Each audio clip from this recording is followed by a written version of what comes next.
Boa noite, sejam bem-vindos a mais uma apresentação do Pronto Socorro Espiritual Pais e Filhos. Hoje teremos a doutora Miriam, voluntária em nossa casa, que realiza palestras de esclarecimento sobre saúde aos assistidos da cesta básica e vai nos trazer informações importantes sobre os cuidados com o coronavírus.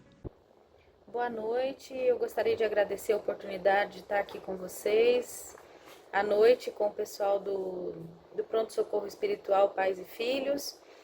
Meu nome é Miriam, eu sou médica dermatologista, atuo também na área de clínica médica e psiquiatria.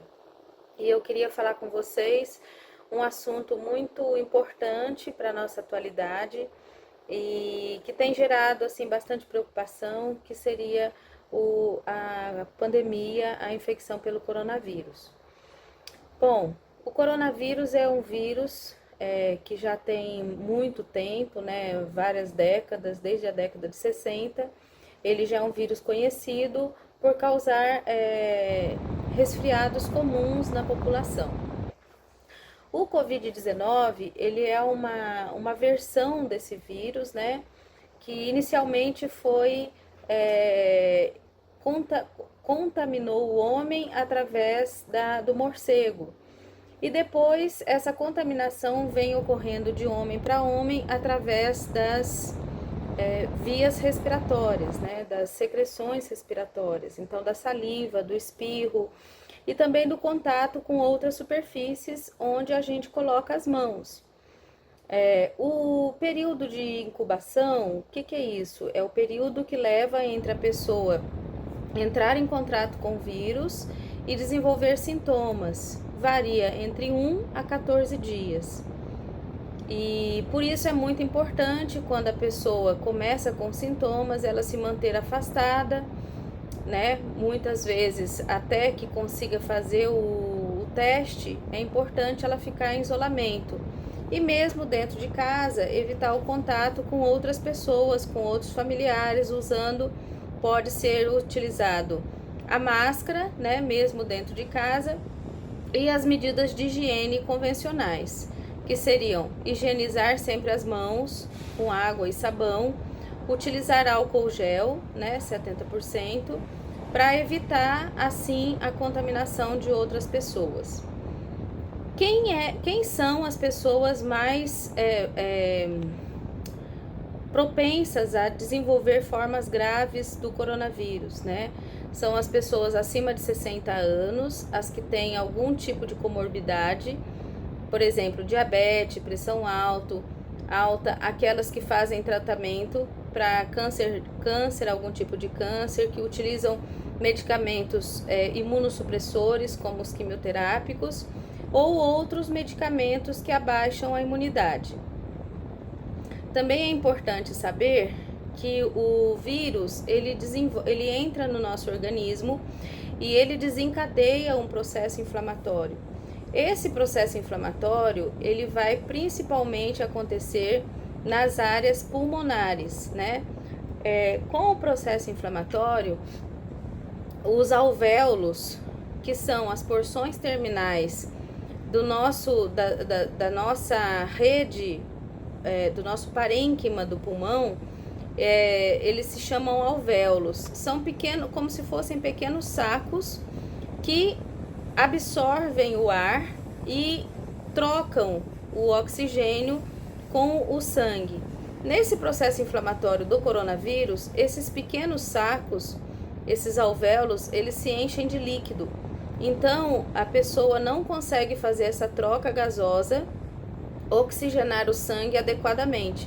É como se a pessoa, o pulmão ele fica repleto de líquido. É como se a pessoa estivesse afogada, né? Afogando no seco. Então dá uma sensação muito desagradável de falta de ar.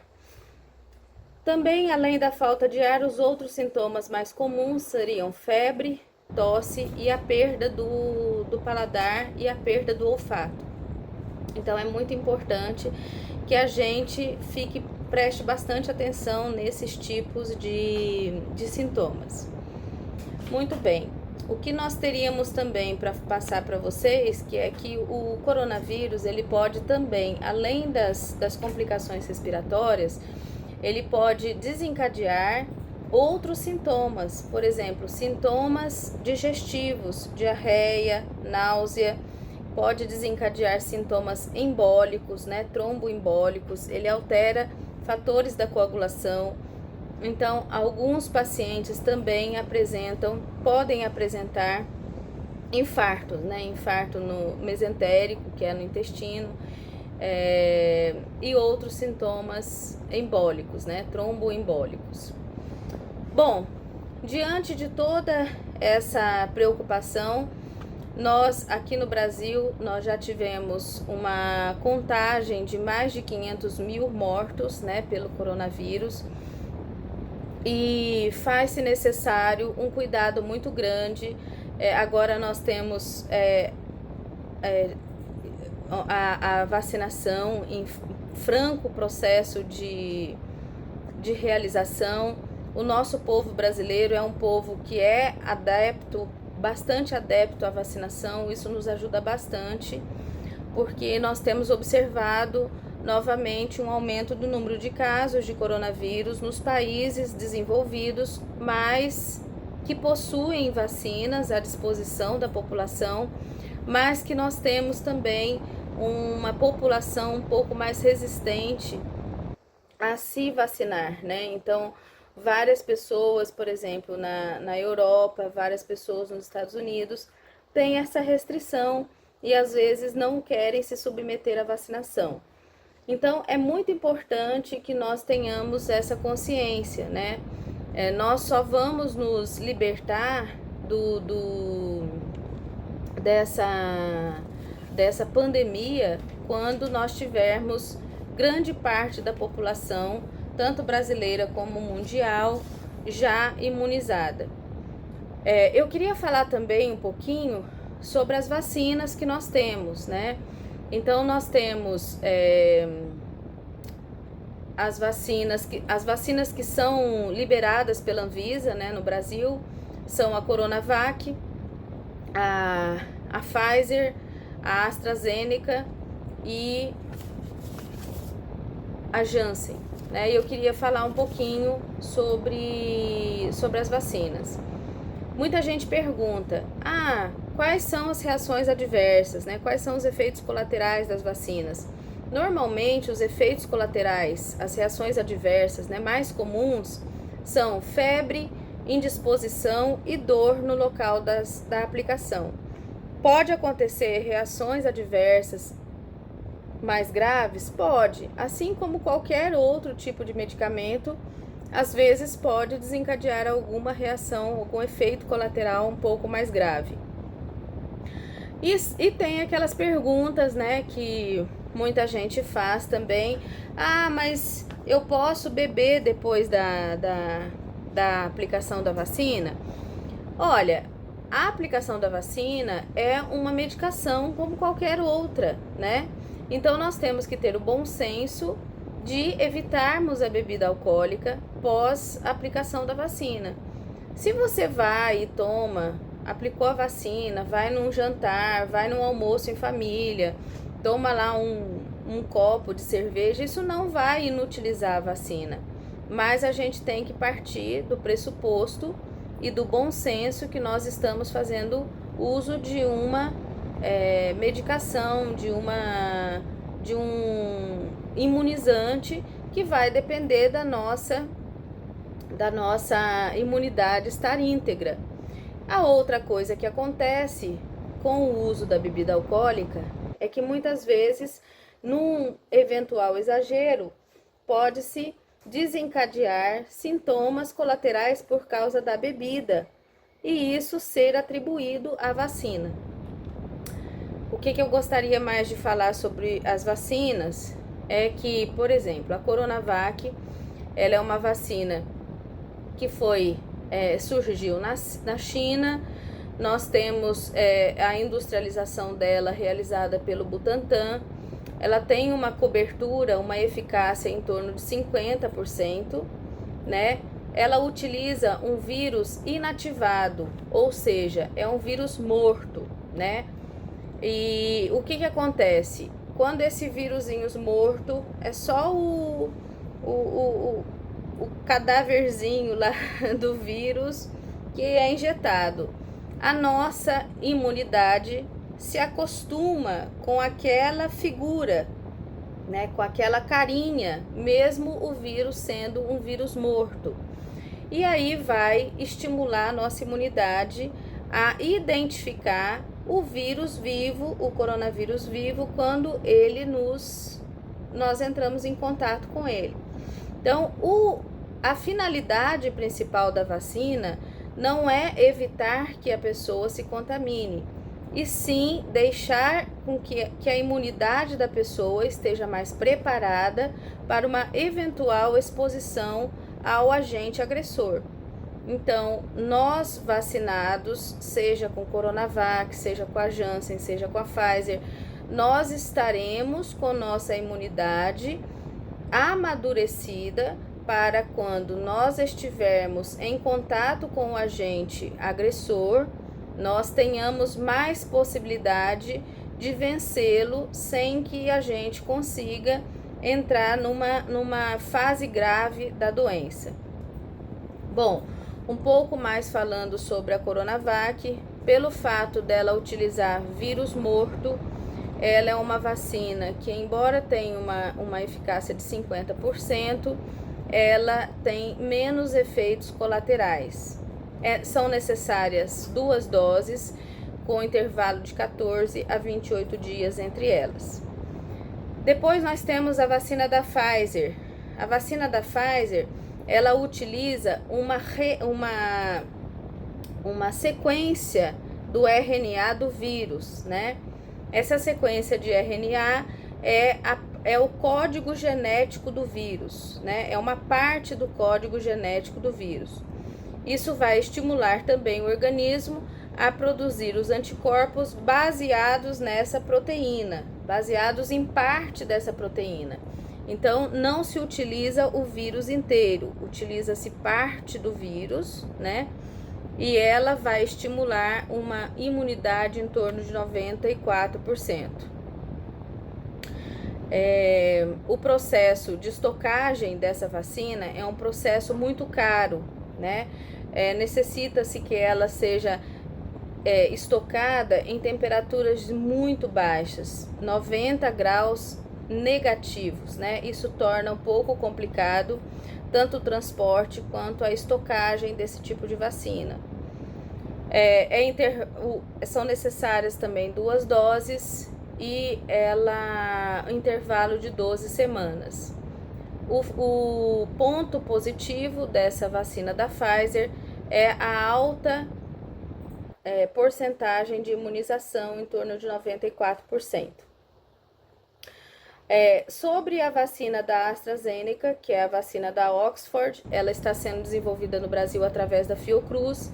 Ela produz uma imunização em torno de 62% e ela utiliza um outro vírus. É uma vacina que utiliza vírus vivo, né? Mas é um vírus que ele não é capaz de causar a doença grave. Então, utiliza-se um vírus com uma pequena partícula que se chama espícula do coronavírus.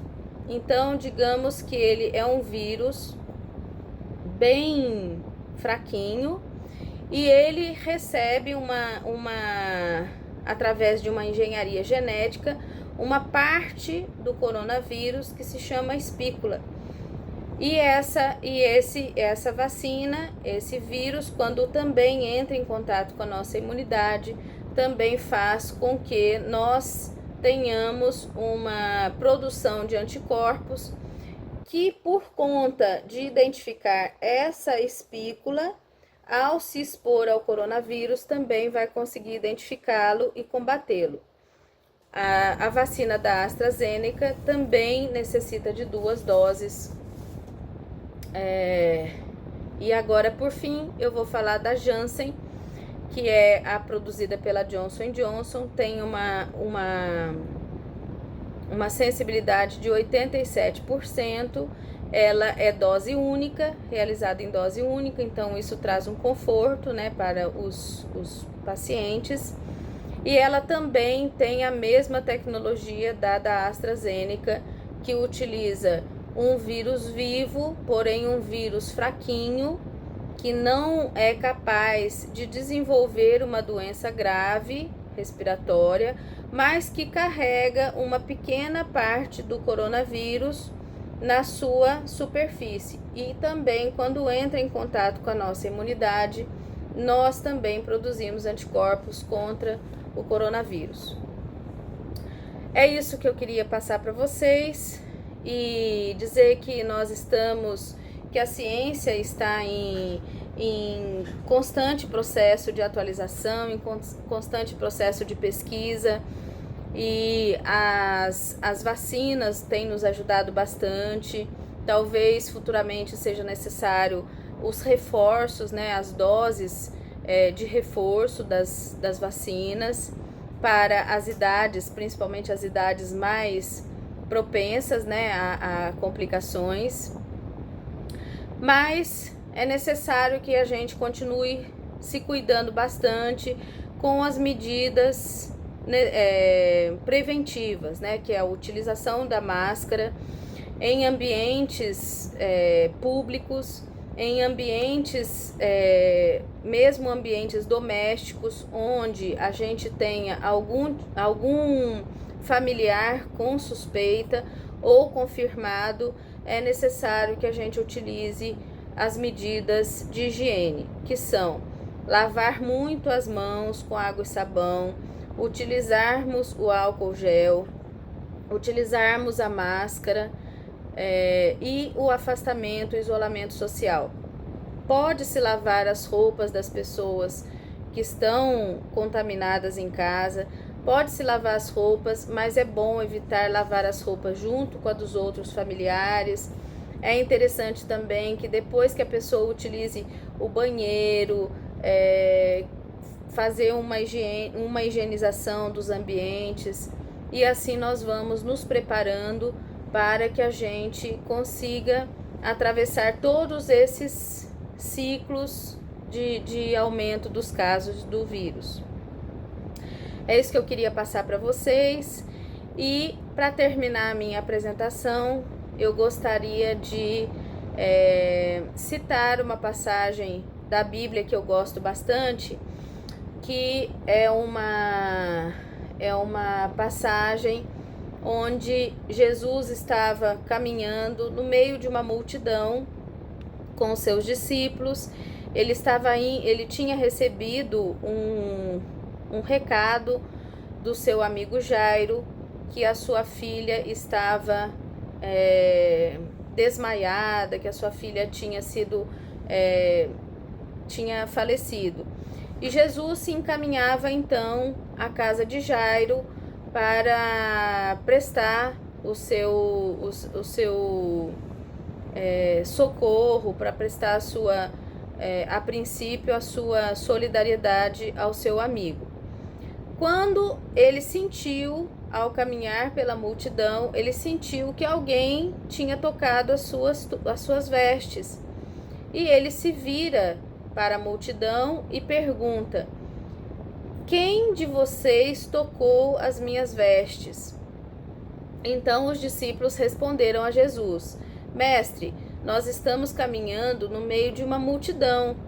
É natural que as pessoas toquem as suas vestes. É natural que as pessoas se esbarrem em você. Mas Jesus respondeu: não, eu senti algo diferente. Eu senti que uma dessas pessoas, ao me tocar, de mim saiu virtude. E aí apareceu uma mulher, timidamente ela se identificou, ela se prostrou aos pés de Jesus, beijou os pés de Jesus e respondeu: Mestre, fui eu que o toquei, porque eu sofro de uma doença que me faz sangrar muito. E eu tinha certeza que ao menos se eu conseguisse tocar suas vestes, eu ficaria curada. E Jesus respondeu: Filha, vá em paz, que a sua fé te salvou.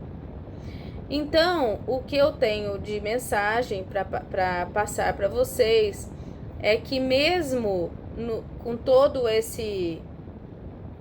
essas preocupações, mesmo com todas as tristezas, né, que nós nos expomos, tanto o pessoal da saúde quanto muitas pessoas que perderam amigos, que perderam familiares. Hoje em dia é muito difícil a gente não encontrar alguém que não tenha passado por uma perda significativa por conta da pandemia do coronavírus.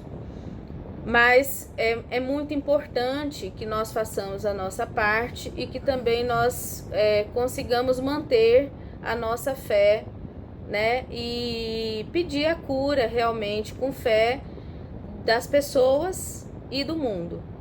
Um grande abraço e fiquem com Deus.